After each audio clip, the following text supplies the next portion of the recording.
네. 자, 우리 예배에 들어가면서 우리 시편 말씀을 읽겠습니다. 자, 시작. 온 땅이여 여호와께 즐거운 찬송을 부를지어다. 기쁨으로 여호와를 섬기며 노래하면서 그의 앞에 나아갈지어다. 여호와가 우리 하나님이신 줄 너희는 알지어다. 그는 우리를 지으시니요 우리는 그의 것이니 그의 백성이요 그의 기름인 양이로다. 감사함으로 그의 문에 들어가며 찬송함으로 그의 궁정에 들어가서 그에게 감사하며 그의 이름을 송축할지어다.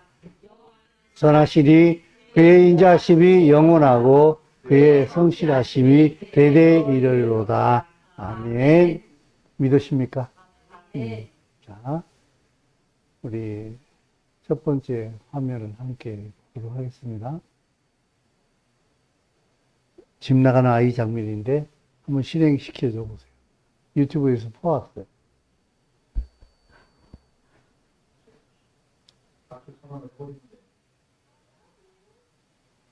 엄마가 사랑한다며 붙잡아보지만 씨알도 안 먹히는 딸입니다. 그런데 I have ice cream. 아이스크림이 있다는 말에 본능적으로 반응해버리는 딸? Want ice cream? 넘어와 버린 것 같죠? 크크크. You could. 마음 돌리는데 1초도 안 걸려버리네요. 역시 어른이나 애나 먹는 거 앞에선 장사가 없는 것 같습니다.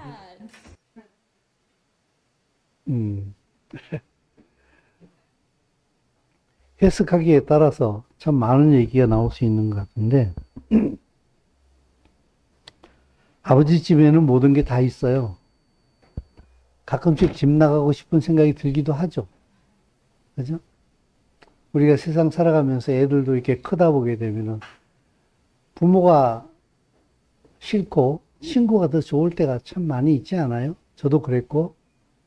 그래서 뭐 친구 따라가게 되면은 모든 게 다 있을 것 같고, 그렇게 실행을 옮기고 또 얼마 안 있어서 크게 후회하고 하는 것들을 우리가 많이 반복을 하게 되는데, 물론 아이가 어른이 되고 성인이 성장하게 되면은 언젠가는 떠나야 되겠죠. 또다시 가정을 이루게 되는데, 떠날 필요 없는 우리 하나님 아버지의 집인 영원한 필요가 우리에게 다 있다 하는 것을 얘기해 주고 싶어서 저 쇼츠 영상을 잠깐 여러분에게 보여드렸는데, 지난번에 몇 주 동안 설교들이 쭉 이랬어요. 제가 하나님의 말씀을 인정하기, 하나님 말씀 안에 다 있다, 하나님을 알자, 하나님의 약병, 또 그것도 부제를 하나님의 말씀 인정하기, 그런 쪽으로 이제 한 달 좀 넘게 제가 이렇게 이러한 유의 설교를 쭉 해온 것 같은데, 말씀 안에, 그 말씀이라는 것은 바로 하나님의 약속이고 하나님의 언약이에요. 이게 성경의 핵심이에요. 하나님께서 우리에게 언약하시고 하나님께서 우리에게 약속하신 것 안에 사실은 우리의 삶의 필요가 다 있어요.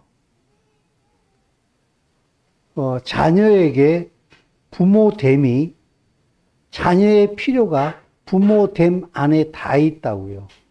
그러나 자녀들은 그 부모님 안에 자기의 필요가 다 있다는 사실을 모르지요. 부분적으로는 깨닫지만은 그가 성인이 되기 전까지, 요새는 성인이 된 다음에도 그렇더라고, 보니까.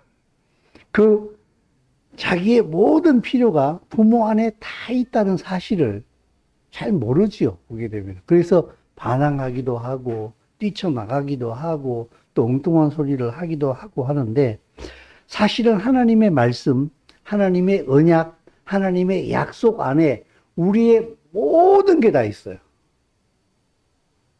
근데 그 언약과 말씀과 약속이 뭘 말하고 있는지를 잘 해석이 안 되는 거예요. 그렇게 되고 자꾸 엉뚱한 데 가서 계속 찝쩍거리는 거야. 말씀은 현실성이 없어 보이고, 약속도 허황돼 보이고, 언약도 좀 멀리 나하고는 별로 상관도 없어 보이고 그런 게 많은 그리스도인의 갈등인 것 같아요. 제가 보기에. 어쨌든 근데 제가 이제 하나님의 말씀을 인정하십시오. 말씀 안에 다 있습니다. 하나님을 아십시오. 그래서 하나님의 약병 얘기를 하면서 데릭 프린스 목사님은 군대 생활하면서 악성 피부병에 걸렸습니다만은 그것이 치료되어짐으로 인해서 그것이 하나님의 말씀을 통해서 치료되어졌잖아요. 그죠? 그래서, 다 있구나. 그래서 그분은 그걸 통하여서 하나님의 말씀의 문이 열리면서 그 안에 들어가면서 이제 피부병 치료는 시작이었고 그 안에 모든 것이 다 있다는 걸 발견하면서 그걸 누리게 되잖아요. 그래서 사실은 이 말씀, 약속, 언약 다 같은 말이죠. 이 안에 우리가 이 땅에 살아가면서 누려야 될 치유와 의식, 주, 부귀영화 이 안에 다 있어요. 이걸 여하이 어떻게 발견해 내느냐 이게 중요한 건데 근데 이제 지난 한 달 좀 더 넘게 제가 이런 류의 설교를 쭉 해왔어요. 계속 이스라엘만 얘기하다가 사실은 그렇게 쭉 가도 되는 건데 휘청거리는 분들이 너무 많은 것 같아가지고 내가 다시 이제 뒤로 돌아가는 거야 지금. 이런 류의 설교는 저에게도 참 어색해요. 근데 사실은 어색하지 않아야 돼요. 왜냐하면 이것도 언약의 한 부분이기 때문에 치유와 의식주와 부귀영화와 이 모든 것들도 하나님께서 우리에게 주신 언약의 한 부분이에요. 언약 안에 들어가 있기 때문에. 왜 방향을 틀었냐? 제가 설교 준비하면서 왜 방향 틀었니? 라고 썼어요. 쓴 다음에 내가 바로 옆에다 이렇게 썼어요. 방향을 튼 게 아니다. 방향을 튼 게 아니라 들고 가던 여러 가지 가방이 몇 개 있었는데 다른 가방을 열었을 뿐이다. 몇 개의 가방을 내가 들고 가고 있었는데 안 열었던 가방을 내가 열어서 지금 얘기하고 있다. 갈로 열고 또 이렇게 써놨어요. 적당한 표현을 못 찾겠네. 여러분 알아서 판단하십시오. 여러분 예수와께서 이 땅에 오셨을 때에 하신 가장 큰 일이 무엇일까요?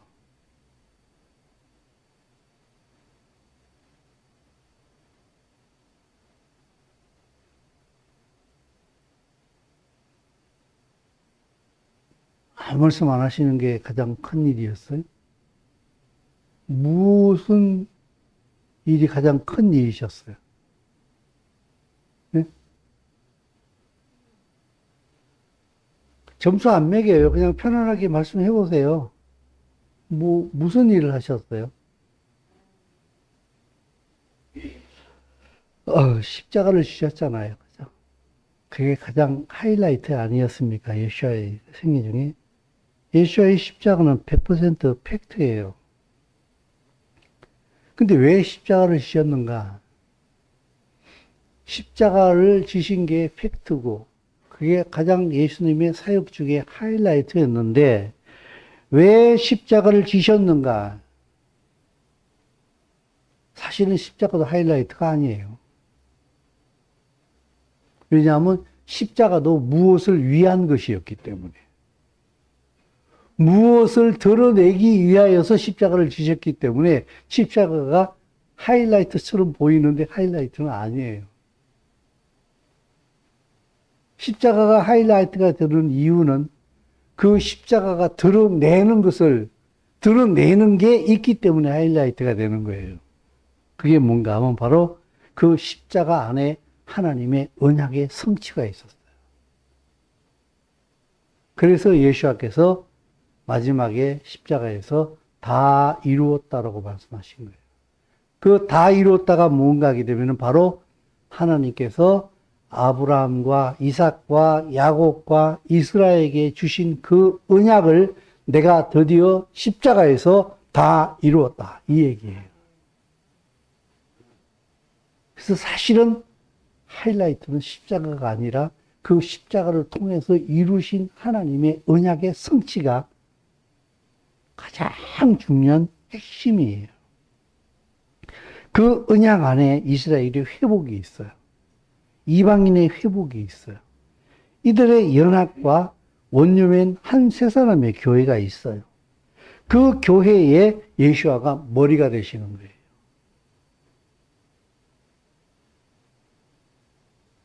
그러면은 우리는 그 원리면 교회의 지체니까 우리는 뭔가 하게 되면은 바로 또 다른 예수아이기도 해요. 예수아를 예수아답게 만들어 드리는 감이 지체인 거예요. 제가 설교에 여러 번 얘기했어요. 머리만 동동동동 떠당기면 어떻게 돼요? 와, 이거는 정말 끔찍한 일이에요. 근데 또 머리가 없는 몸이 막 뛰어다니면 어떻게 돼요? 이것도 또 끔찍한 일이죠. 그죠? 예수와는 우리가 없으면은요, 완성체가 아니에요. 예수와는 성자 하나님으로서 완전하신 분이에요. 이분은 하나님으로서 한 독자적인 인격을 가지신 완전하신 분이에요. 원래 이분은 하나님의 아들이 아니에요. 원래 이분은 하나님이에요, 그냥. 하나님인데 이 땅에 아들로 오신 거예요. 정말 무슨 말인지 이해되십니까? 이분은 그냥 원래 하나님이셨다고, 원래. 말씀이신. 근데 이분이 인간의 몸을 입고 이 땅에 하나님의 아들로 오셨다고. 그러니까 스스로 부족함을 취하신 거예요. 교회가 되기 위해서 오신 거예요. 근데 교회는 예수아가 머리가 되시니까 우리가 지체잖아요. 그러면 몸이 없으면 어떻게 돼요? 이건 흉물이죠, 흉물. 머리가 없는 몸은 어떻게 돼요? 이것도 흉물이죠. 연합이 돼야 되죠. 그죠? 그래서 예수아를 완전케 해드리는 사람들이 누군가 하면 바로 우리예요. 그러니까 우리가 신적 존재인 거예요. 이해되십니까? 우리는 신적 존재라고요. 그래서 이들에게 예수와의 권세와 예수와의 명예와 예수와의 언약과 그 모든 것들이 우리에게 다 있기 때문에 우리에게는 이 세상을 살아가면서 우리에게 필요한 의식주의 필요와 치유, 건강, 기쁨, 부요함, 세상에서가 우리가 누려야 될 명예, 권세까지 우리에게 다 있다는 거예요. 여러분, 많은 것을 잃고 살지 않는가? 나는 이 세상을 살아가는 우리 그리스도인들이 많은 것을 잃고 살고 있는데 왜 많은 것을 잃고 사는가 하게 되면은 적당히 있어서 그런 것 같아요. 아예 하나도 없으면은 혁명이 일어날 텐데 적당히 있어서 그런 것 같아요. 제가 무슨 말인가 하게 되면요. 세계 최고의 의료 수준이에요, 우리나라가. 내가 어저께 설교 준비하면서 뭘 하나를 보려고 내가 요사이 내가 심장병 때문에 병원 댕긴 걸 내가 이렇게 진료비 영수증을 내가 봤어요. 봤더니 약값이 65만 7천 얼마야. 우와. 근데 내가 내는 돈이 6만 8천 원인가 밖에 안 돼. 10분의 1을 내는 거야. 약값이 60 몇만 원인데 내가 노는 데는 6만 몇 원이야. 세계 최고의 의료 수준의 수가야. 조금만 아프면, 적당히 아프면 바로 병원 가면 돼. 기도 안 해도 돼. 절박하지가 않아. 하나님 없어도 괜찮아요. 왜냐하면 가서 의사 하나님들이 계시잖아요. 약 하나님이 계시잖아요. 마사지 하나님들이 계시잖아요. 아프면 주물르면 되고, 아프면 약 먹으면 되고, 안 되면 그래도 병원 가면 되고, 다 해. 이게 우리가 하나님을 향해서 절박함을 가질 수 있는 것들을 상당히 많이 떨어뜨리는 것 같아요. 그 가운데서 하나님을 찾긴 합니다만은, 그냥 구색 맞추기인 것 같아, 그리스도인에게. 그래도 한번 찾아봐야 되지 않겠어? 주님, 낫게 해주세요. 안 낫게 하더라도 별로 관심 없어요. 난 약이 있잖아요. 미안하지만. 이 정도 수준인 것 같아요. 돈에 대한 부족감도 늘 있어요. 그죠? 여러분, 돈, 있어도 부족하죠? 그죠? 근데, 이 부족감이 늘 있습니다만은 굶어 죽을 정도인 사람은 아무도 없는 것 같아요. 제가 보기에. 상대적 빈곤이 있을 뿐이야. 저 사람하고 비교해 보니까 난 좀 돈이 없네. 내지는 내가 쓰기에는 다 만족하면 없네. 예. 소득 1만 불, 국민 소득이 1만 불이 넘어가면은요, 정치가, 독재가 불가능하답니다.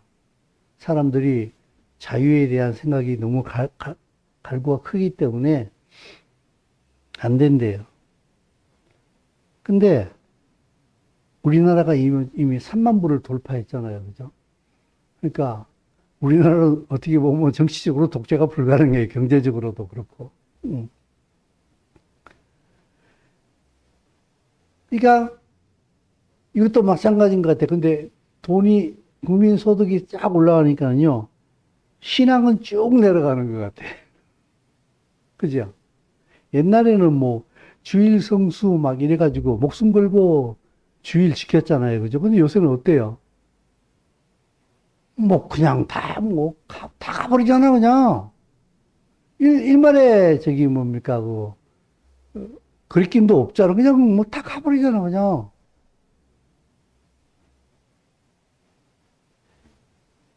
이게 내려가는 것 같아요. 그죠? 또 재밌는 게 너무 많아요. 취미도 다양해요. 영화 봐야지, 오락해야지, 게임해야지, 여행 가야지, 뭐, 바빠요. 신앙생활을, 제대로 하려면은, 이런 걸 좀 줄여야 되는데, 뭐, 놀다 보니까, 여행 댕기고 뭐 이렇게 하다 보니까 성경 볼 시간도 없고, 기도할 시간도 없고, 또 일하다 보니까 또 하네. 참 되게 사락하는 것 같아요. 그리고 또 교회의 모습은 어떤가? 교회의 모습은 여전히 천국, 영생, 죄사함 위주로 가는 것 같아. 많은 교회들이, 그죠? 근데 우리는 이 땅에 현실적인 삶을 살아가는데 천국, 영생, 죄사함이란 비현실적이란 얘기는 아니에요. 그것도 분명히 신앙 안에서 분명히 팩트인데, 천국, 죽어서 가는 천국. 영생, 죽어서 시작되는 영생. 죄사함 한 번 받으면 끝이고. 그래서 너무 멀어. 죽어서야, 죽은 다음에라야 천국 갈 수 있어. 근데 저는 이게 깨진 지 꽤 오래됐어요. 왜냐하면 일단 요한복음을 볼 때에 예수께서, 성령께서 분명히 저한테 말씀하셨거든요. 영생은 이미 시작됐다. 네가 예수와를 너의 구주로 영접하는 그 순간에 너는 이미 영생이 시작되었다, 이미. 영생의 트레일에 이미 올라탔다. 그렇게 가는 거다, 지금 이제는. 그럼 죽으면요? 육체적인 죽으면요? 그럼 옷 갈아입는 거야. 그냥 가는 거야, 이제부터. 이미 너는 그냥 가는 거야, 쭉. 근데 그런 어떤 말씀에 대한 어떤 이렇게 성령 안에서의 부딪힘이 없다 보게 되면은 천국은 죽어서 가는 곳이고, 영생은 죽은 다음에라야 시작되는 것이고, 죄사함은 한 번 받으면 끝나는 것이고, 별로 현실감이 없어요. 그리고 또 그러니까 교회가 보게 되면 또 세상 문화를 쫓아가요. 예전에는 세상이 교회를 쫓아왔는데 이제는 교회가 세상을 흉내내요. 제일 두드러지는 게 지금도 그런지는 모르겠습니다만은 문화교실한다. 뭐 통기타 교실, 노래 교실, 세상 백화점에서 하는 문화교실을 교회에서 다 하고 있어.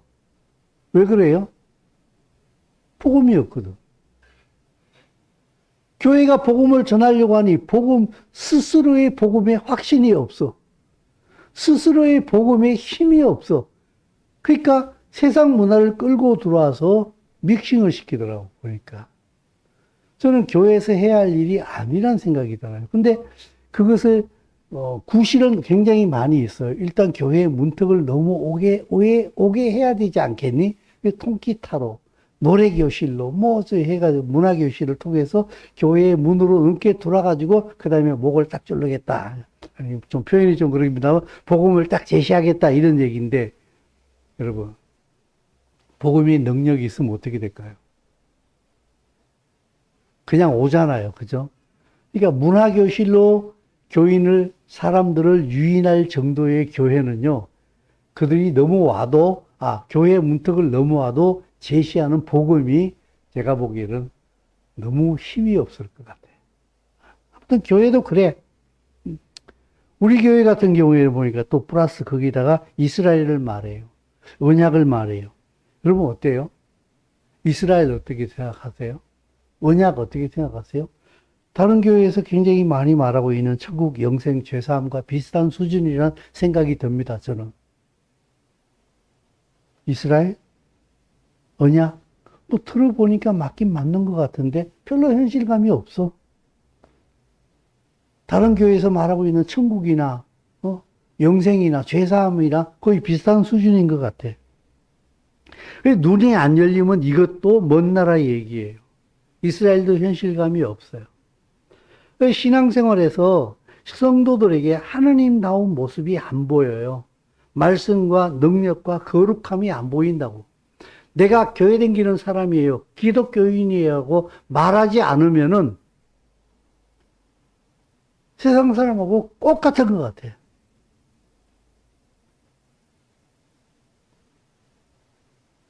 그러나 그리스도인은 예수와를 통하여서 예수와의 몸된 교회의 지체로서 부름을 받았다고 한다면 우리는 통치자로 살아야 된다고 많이 말씀드렸잖아요. 그죠?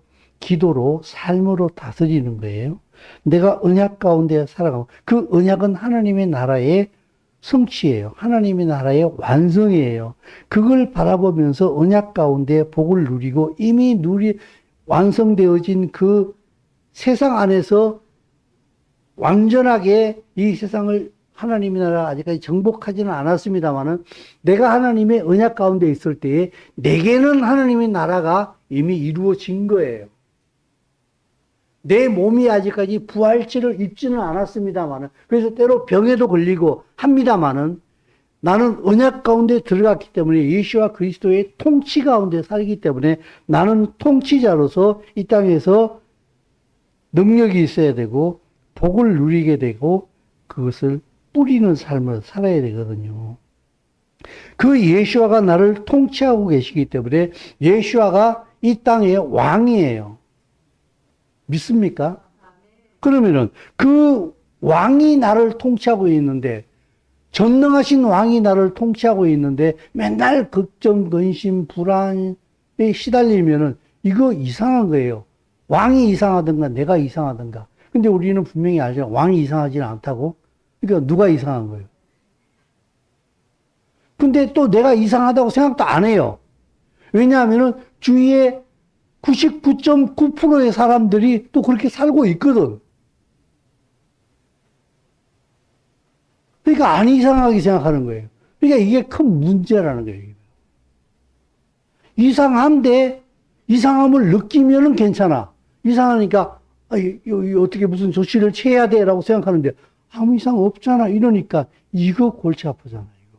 내가 뭔가 시도를 해보려고 하니까 목사님 왜 이래서 너무 오버하시는 거 아니에요? 아무 이상 없어요. 예수와가 나의 왕이라고 말을 하면서 그 예수와의 전능하신 왕의 통치 아래 살아가면서도 샬롬이 없어요. 늘 근심, 걱정, 불안에 시달리고 있어요. 이 세상에서 삶의 현실을 돌파하는 게 없어요. 근근히 그냥 절절매는 모습, 이게 그냥 보편적이에요. 그게 내가 지금 다른 가방을 연 이유예요. 안 되겠다, 이거. 하나님의 나라의 현실감을 깨우기 위해서 내가 이제 땅가방을 지금 연 거예요, 지금. 응? 여러분, 우리가 주기도문 외우잖아요. 하늘에 계신, 한번 외워봅시다. 자, 시작. 하늘에 계신 우리 아버지여, 이름이 거룩히 여김을 받으시오. 나라가 임하옵시며, 뜻이 하늘에서 이루어진 것 같이 땅에서도 이루어졌습니다. 어디에 뜻이 하늘에서 이루어진 것처럼 하늘에서 이루어진 뜻이 어디에서 이루어져야 됩니까? 그 땅에서 그 뜻을 이루는 사람들이 누굽니까? 예수와 그리스도께서 그걸 이루셨다는 거예요. 다 이루었다라는 얘기가 바로 그 얘기예요. 내가 다 이루었다. 그럼 예수와 안으로 내가 믿음으로 들어오면은 나는 무엇을 살아야 되는가 하면 예수와께서 다 이루어 놓으신 하나님의 나라의 삶을 살아야 되는데 뜻이 하늘에서 이루어진 것처럼 땅에서 이루어지다라고 고백을 하면서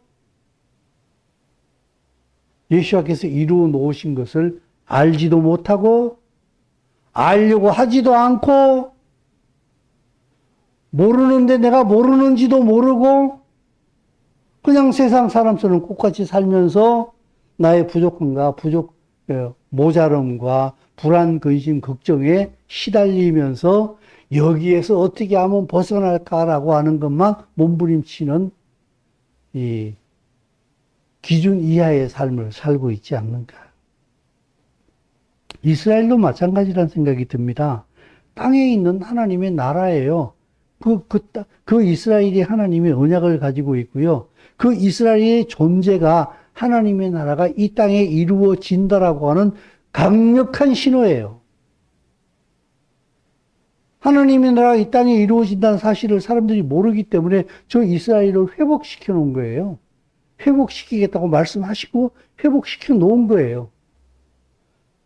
그래서 예수아를 보면 하나님의 나라가 보여야 되는 것처럼요. 저 이스라엘 눈에 보이는 저 땅 중동에 있는 저 지금 이란과 전쟁을 치르고 있는 이란을 쑥바토로 만들어버린 저 이스라엘을 보면은 와 하나님께서 이 땅에 진짜 하나님의 나라를 이루시려고 하는구나 하는 걸 봐야 한다는 거죠. 근데 그걸 못 보니까 이스라엘을 보고도 현실감이 없어요. 하룻강아지 법 무서운지를 모른다 그러잖아요. 그죠? 그래서 제가 이게 유튜브 지난번에 무슨 쇼츠 영상 하나 보니까 조그만 강아지가 동물원에 가가지고 애완견인데 호랭이가 저기 있는데 보고 막 짖고 막 지가 그 창살하러 들어가겠다고 막 몸부림을 치는 거야. 호랭이는 저기서 이렇게 눈만 깜빡깜빡하면서 쳐다보고 있어. 만약 들어가면 어떻게 돼요?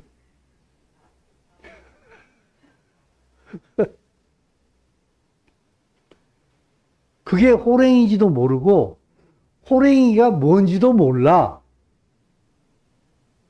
그러니까 그렇게 짖고 있는 거예요. 그죠? 그러니까 이스라엘이 뭔지를 몰라.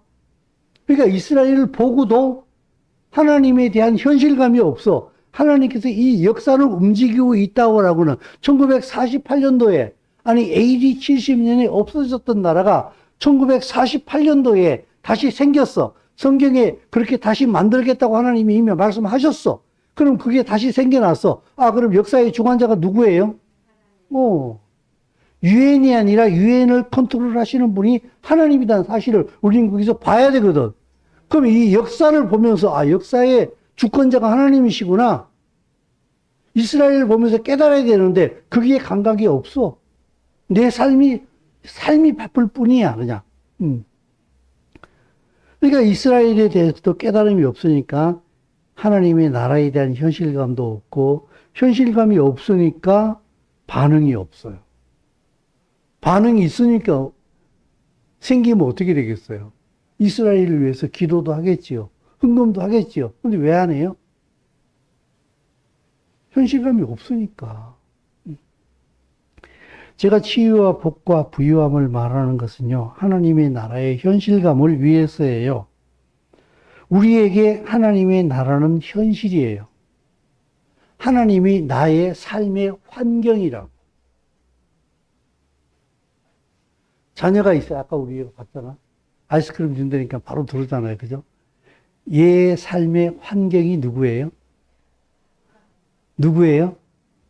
부모예요. 가방 질질 끌면서 지가 하고 있는 짓이 무슨 짓인지도 몰라. 그죠? 그러니까 만약에 이 부모가 가만 내버려둘 부모도 없습니다만, 진짜 가만 내버려두면 어떻게 하겠어요? 제가 뭐, 이게 200m도 못 가요. 그렇죠? 이 아이에게 부모가 환경이에요. 우리 손주들 키우는데 보니까 막 장난감도 사주고 뭐 막 하더라고 보니까 사주지 말라는 얘기가 아니에요. 근데 저는 보면서 이런 생각이 들어요. 그 아이들이 장난감이 진짜 재밌을까요? 제가 보기에는요, 부모가 제일 재밌어요. 부모는 사주는 기쁨이야. 근데 아이는 뭐가 기쁜 줄 아세요? 부모가 놀아주는 게 최고로 기뻐. 그러니까 아이에게는 최고의 환경이 부모 자체라니까. 우리의 환경이 누구냐? 하나님이에요. 전능하신 분이라고 그분이 이 땅에 성령을 보내셨어요. 왜 보냈어요? 우리하고 같이 있게 하시려고 보내셨어요. 전능하신 분이 내 옆에 있어요. 근데 우리는 세상에서 너무 쫄보처럼 살아요. 무서워 죽겠다 그러고 걱정, 근심, 불안에 시달리고 뭔가 되게 이상하다는 생각이 들어요. 우리에게 하나님이 현실이 돼야 하는 줄로 믿습니다. 자, 보세요. 누가복음 8장 40절에서 56절까지 말씀인데 조금 깁니다만 한번 같이 읽어봅시다. 시작. 예수께서 돌아오심에 무리가 환영하니 이는 모두가 기다렸습니다. 회당장 야이로라는 사람이 와서 예수의 발 아래에 엎드려 자기 집에 오시기를 간구하니 외딸이 있어 죽어가니 예수께서 가실 때에 무리가 밀려들더라. 이에 12회를 혈루증으로 앓는 중에 아무에게도 고침을 받지 못하던 여자가 예수의 뒤로 와서 그에게 혈루증이 즉시 그쳤더라. That's okay. 그래서 예수와가 누가 날 밀어? 했더니 베드로가 막 사람들이 많아요. 근데 나중에 이 여인이 못 숨겨가지고 제가 그랬습니다. 옷에 손댔습니다. 했더니 예수와께서 48절에 시작. 예수께서 이르시되 딸아 내 믿음이 너를 구원하리라. 아멘. 여긴데요. 여기서 예수와께서 이 혈루증 걸린 여인에게 내 믿음이 너를 구원하였다 그랬는데 이 구원은 무슨 구원일까요? 치유됐다는 뜻일까요? 네 영혼이 구원받았다는 지옥 갈 네 영혼이 구원받았다는 뜻일까요? 무엇일까요? 네. 본질적으로는 다 있는 거예요. 본질적으로는. 근데 지금 여기 문맥상으로는 뭐가 옳을 것 같습니까? 치유지요. 그래서 이게 헬라어로 보면 소조예요. 내 믿음이 너를 소조했다. 근데 우리나라 이 개혁 성경에서는 이 소조 이 단어를 거의 다 전부 다 구원으로 그냥 다 이렇게 번역을 해놨는데 나중에 예수와께서 야이로의 딸의 집에 가잖아요. 그죠? 근데 그때도 예수와께서 말씀하시기를 가기 전에 이미 죽었다는 소식이 왔잖아요. 그죠? 그때 예수와께서 들으시고 말씀하시기를 두려워하지 말고 믿기만 해라. 그리하면 딸이 어떻게 된다고요? 그때도 똑같은 말이 써졌어요. 그리하면 네 딸이 소조할 것이다. 구원받을 것이다. 바로 여기서는 이 소조가 영혼의 구원보다는 육신이 완전하여질 것이다라고 그렇게 표현을 하고 있습니다. 그래서 우리가 정말 잊지 말아야 될 것이요. 예수와께서 우리에게 죄사함을 주시기 위하여 하나님의 백성이 되기 위하여서 예수께서 십자가를 지시고 언약을 성취하심은 그 안에 치유, 예수께서 오병이어의 기적을 베푸셨잖아요. 그죠? 이들에게 먹거리도 공급하신다라는 의미예요. 귀신을 쫓아내시고 죽은 자를 살리시, 예수께서 이 땅의 통치자로 왕으로서 하나님의 나라를 이 땅에 완성시키게 오셨다는 것을 많은 백성들에게 보여주시기 위하여서 하나님의 나라의 속성도 같이 보여주신 거예요. 하나님의 나라가 이미 임했다. 어떻게 해요? 안 보이잖아요. 그죠? 어떻게 해요? 보여줄까? 예. 병자를 치유하시는 거예요. 죽은 자를 살리는 거예요. 오병이어의 기적, 칠병이어의 기적을 통하여서 수많은 사람을 먹이는 거예요. 너희 의식주도 왕 대신 내가 책임진다 하는 걸 보여주시는 거예요. 귀신을 쫓아내는 거예요. 그래서 이제는 내가 왕이다 하는 걸 보여주시는 거예요. 여러분, 이게 하나님 나라의 본질이에요.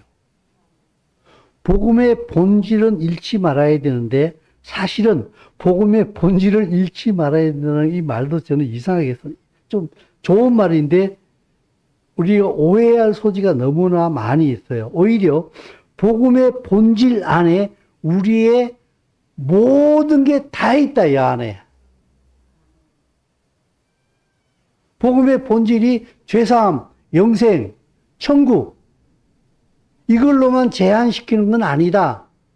요 안에 우리의 삶의 모든 것이 다 들어가 있다는 거예요. 이걸 발견해야 돼요. 이게 지금 제가 하고 싶은 얘기예요. 여러분, 시편 82편 말씀해 보게 되면요. 자, 한번 읽어볼까요? 시작. 내가 말하기를 너희는 다 이며 다 지존자의 아들들이라 하였으나 그러나 너희는 사람처럼 죽으며 고관에 하나같이 넘어질. 예, 앞뒤 문맥이 있어요. 잘라버린 시간상 내가 요것만 읽었는데 너희들이 하나님의 언약을 어기는 삶을 살게 되면은 너희들은 신들로 부르심을 받았음에도 불구하고 그냥 세상 사람들처럼 똑같이 죽어 넘어지게 될 것이다. 그 말씀을 하시는 거예요. 그러니까 근데 우리 하나님의 말씀을 받은 하나님의 언약 가운데로 믿음으로 들어간 이 주의 백성들은 누군가 하게 되면은 하나님께서 우리를 뭐라고 부르셨는가 하게 되면은 뭐라고 불렀죠? 아, 근데요. 이건 제가 내가 히브리어 공부를 내가 다시 하려고 지금 하는데 히브리어를 보면서 내가 깜짝 놀랐어요. 하나님께서요. 여러분, 이건 알고 계시죠? 하나님이 히브리어로 뭐죠? 우리 히브리어 몰라도 이거는 그냥 상식적으로 알고 있잖아. 야훼 말고 또 하나 더 있잖아. 엘리?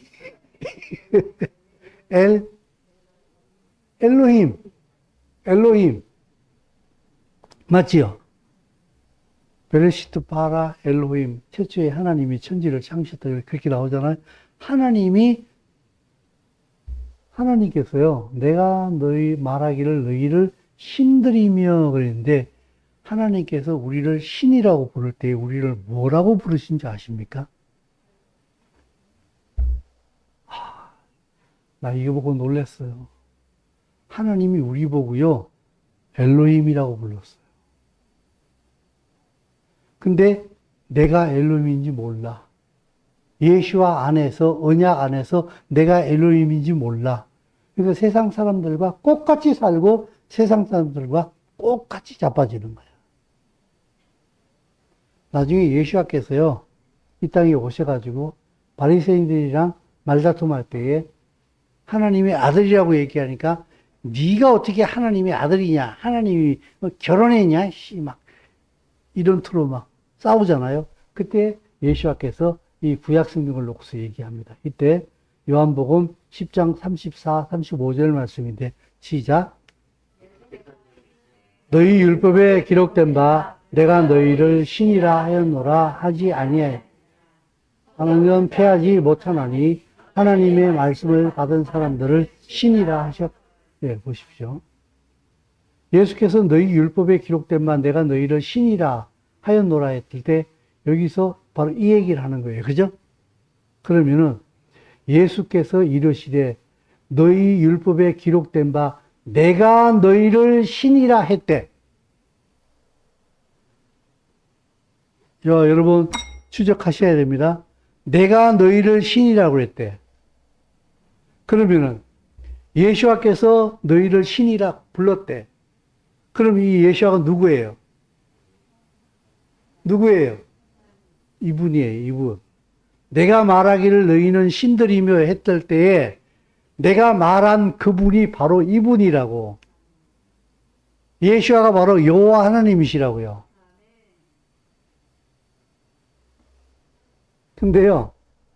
근데 성경은 폐하지 못한다 그랬어요.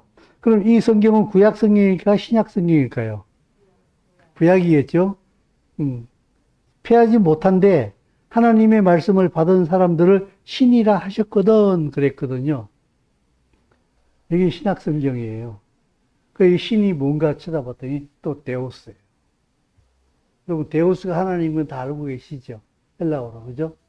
여기서도 보게 되면은 예수와께서 뭐라고 표현하는 거 있는가 하게 되면은 하나님의 말씀을 받은 사람들은 데우스다. 하나님이다. 여기 전부 다 이게 하나님이에요. 그래서 제가요, 이걸 보면서 나 혼자 뭐라 그랬는가 하게 되면은 하나님께 창조함을 입은 하나님이다. 나는 하나님이다. 나는 하나님, 한번 해보세요. 나는 하나님이다. 양심이 찔려서 못하겠어요? 한번 해보세요. 나는 하나님이다. 나는 단서가 있어요. 나는 하나님께 창조함을 받은 하나님이다. 이단 아니에요. 성경이 말하고 있어요. 신이라고 그랬잖아, 지금. 근데 원문 찾아봤더니 엘로힘이래. 원문 찾아봤더니 데우스래. 똑같이. 너 하나님이야. 왜요? 내 말씀 받았잖아.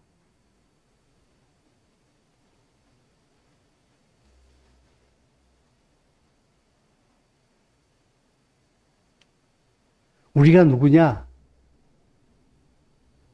하나님이다. 엘로힘이에요. 데우스예요. 근데 왜 찌질이처럼 사는 거예요? 우리 정체성을 잃어버린 거예요. 우리가 얼마나 그 예수와 그리스도 안에서 어마어마한 사람인가를 우리가 믿음으로 취해내야 한다는 얘기죠. 응? 우리 드라마 보면 이런 거 많잖아요. 뭐, 회장님의 숨겨놓은 뭐 아들, 그죠? 몰랐어. 근데 나중에 알게 됐어. 내가 저 회장님의 아들이라는 사실을. 또, 좀 더 드라마틱하게 잃어버린 아들이었다는 사실을. 그죠? 놀이공원 갔다가 회장님이 옛날에 회장이 아니었을 때에 뭐 어떻게 잊어버렸어. 근데 한 20, 30년이 흘렀는데 드디어 이 아들을 만났는데 아버지는 이제 회장이 돼 있어. 회장이 내 아버지라는 사실을 딱 아는 순간에 어떻게 돼요? 이 아들이. 네? 갑자기 막강파워로 돌변하지 않습니까? 내가 하나님께 언약 가운데 내가 엘로힘이라는 사실을, 데우스라는 사실을 알게 될 때에, 여러분, 에덴 동산에서 아담과 하와는 어느 정도의 사람이었는지 아십니까? 피조물들에게 하나님이었어요. 그래서 제가 생각하기에 어느 정도였는가 하게 되면은 예수와 정도였어요. 아담은 무리를 걸었을 거예요. 틀림없이. 그리고 이렇게 코끼리 이러면은 코끼리 쫙 왔어요. 원숭이 이러면 바로 딱 대령이. 그 넓은 에덴 동산을 지 혼자 쫓아다니면서 어떻게 하겠어요? 그죠? 물 건너가 배 해가지고 막 아니면 헤엄치고 막 하와 등에 업고 막 가능하겠어요? 무리를 쫙 걸어갔을 거예요. 예시와 정도는 분명히 됐을 거다. 여러분, 이게 바로 우리예요. 여러분, 하나님 말씀 패하지 못한다 그랬어요. 근데 우리는 하나님의 말씀을 지금 패하는 삶을 살고 있어요. 불신앙 가운데. 그래서 세상 사람들과 똑같이 절절 매는 삶을 살고 있어요. 엘로힘으로 살아야 되는데, 아이씨, 근데 현실이 너무 어렵잖아요. 당신이 믿음으로 벌떡 일어나서 엘로힘으로 살기로 결단하고 뛰어나가기 시작하게 되면은 주님이 다 책임지시는 줄로 믿습니다. 그래서 제가 오늘 설교 제목을 하나님을 보여드립니다. 그 말은 무슨 말인가 하게 되면 하나님 보여주십시오라고 하는 것들이에요. 아니, 하나님 좀 보여주세요. 이 말이 아니라 나를 통하여서 하나님을 보여주는 삶을 살으라 하는 바로 그 얘기입니다. 제가 이게 엄청 고민했는데, 이거 보여요. 진료비 영수증이에요. 나 딴 걸 보여주려는 게 아니에요. 지난 8월 8일 날, 지난 금요일 날 병원 갔어요. 그런데 제 병명이 뭔지 아십니까, 여러분? 저 희귀질환, 희귀병 걸린 사람이에요, 여러분. 전 보통 심장병이 아니라 희귀병 걸린 사람이에요, 저는. 병원에서 저를 희귀질환자로 분류했어요. 올릴까 말까 내가 억수로 망설였는데, 빨리 돌아가자. 금요일에 저 완치 판정 받았어요. 제가 처음에 작년 8월 달에 갔을 때 심장 이 박동, 이 수치가 28%였어요. 젊은 의사가 나보고 금방 죽는다 그랬어요. 금방 죽어도 아무 이상이 없을 만큼이다. 그 다음에 갔을 때 40%였어요. 금요일에 갔을 때 60%였어요. 60%는 정상이래요. 정상인과 똑같은 거래요. 네, 하나님의 은혜예요. 여러분, 요걸 하나 가지고 얘기하는 것이 아니라 저는 무슨 얘기를 하고 싶은가 하게 되면은 예수와 그리스도 안에서 우리의 질병도 뛰어넘어갈 수 있는 사람이다. 우리의 모든 연약함을 뛰어넘어갈 수 있는 사람이다. 왜? 우리는 엘로힘으로 데우스로 부르심을 받은 사람들이다. 너무 찌질하게 살지 마라 이 말을 하고 싶은 거예요. 그 언약 가운데에서 담대하게 살으라는 거예요.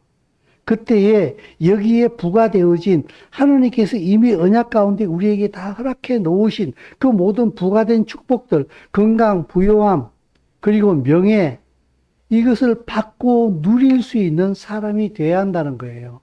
내가 그런 걸 받고 누릴 때에 오히려 내 옆에 있는 사람들이, 하나님의 나라가 현실인가 봐. 너 보니까 믿음이 현실인가 봐. 와, 너 보니까 은혜 된다, 야. 내가 다음 주에 좀 더 깊이 한번 설명을 해보겠는데요. 하나님의 영광이 카도시 아닙니까? 미안합니다. 히브리어 원어로 하나님의 영광이 카도시예요. 근데 내가 카도시 찾아보고 내가 깜짝 놀랐어요. 카도시의 뜻이 뭔지 아십니까, 여러분? 부자예요, 부자. 돈, 권세, 명예예요. 그런데 가만 생각해 봤어요. 찌질이 가난해. 물론 가난한 가운데 다른 영광을 못 나타낸다는 뜻이 아니야. 근데 찌질이 가난해. 하나님의 영광 이러면 세상 사람들이 하나님의 영광이래요 막 이러겠어요? 별로 영광이 드러날 게 없어. 야곱이요, 라반 삼손 집에 갔잖아요. 그곳에서 열심히 일해가지고 부자 됐잖아요. 라반의 아들들이 막 눈이 튀어나와가지고 우리 아버지 재산 다 가져갔을 저놈 야곱이. 그래서 저놈이 부자가 됐어. 이렇게 얘기하거든요. 그때 라반의 그 아들들이 야곱 보면서 저놈이 우리 아버지의 재산을 다 가지고 와가지고 부자 됐다고 할 때 그 부자가 카도시예요. 근데 카도시의 원뜻이 하나님의 영광이야. 근데 그 하나님의 영광이 카도시라고 처음 쓰여지는 때가 바로 부자, 돈, 본이 명예로 쓰여졌어요. 하나님께서는 인색한 분이 아니에요. 우리에게 다 주신다고. 얼마든지 주실 준비가 되어 있다고. 우리가 하나님의 자녀로서 믿음으로 그 주님 앞에 믿음으로 전진하기 시작할 때에 그 모든 것을 이미 다 주실 준비가 되어 있는 줄로 믿습니다. 그래서 내가 하나님을 보여드립시다. 하나님을 보여드립니다라고 내가 그렇게 써놓은 거예요. 누림으로 하나님을 보여줍시다. 먼저는 내가 누려야 돼요. 그 집의 아버지가 정말 인자한 아버지요, 능력 있는 아버지라는 것을 누굴 통해서 볼 수 있어요? 그 집에 애들 보면 알잖아. 애들이 시쭈리 해가지고 막 아버지만 나타나면 막 도망가고 막 이러면 어떻게 돼요? 그 아버지 폭군이야, 틀림없이. 그죠? 얘기가 길어지는데, 제가 예전에 저 오남리 성도 아파트 살 때에 가끔씩 차 고치느라고 우리 집 앞에 그 카센터에 차를 고치고 있으면은 예은이가 학교 끝나고 이렇게 집에 와요. 근데 올 때쯤 됐구나. 차 고치고 있으면서 내가 이렇게 보고 있으면 예은이가 이게 와. 아빠 차가 보이거든? 그럼 이제 아빠 있다가 이제 보는 거죠. 그래서 내가 이렇게 탁 서 있으면 막 나한테 뛰어와요. 내가 이렇게 해서 이렇게 탁 안아줘요. 그게 얼마나 아버지의 큰 기쁨인데요. 그죠? 얼마나 큰 기쁨이에요. 그죠? 우리가 하나님 앞에 믿음으로 가서 쫙 안기는 거야. 아버지, 난 당신이 어지예요. 내 근심, 걱정, 불안이 되게 많이 있는데요. 난 이것의 모든 해답이 난 당신께 있다고 난 믿어요. 아버지, 나 안아주세요. 하면서 믿음으로 그분께 쫙 가서 안겨보세요. 그분은요, 우리를 꼭 껴안으세요. 이 믿음 없는 거사. 내가 쪄있다 하면 착까?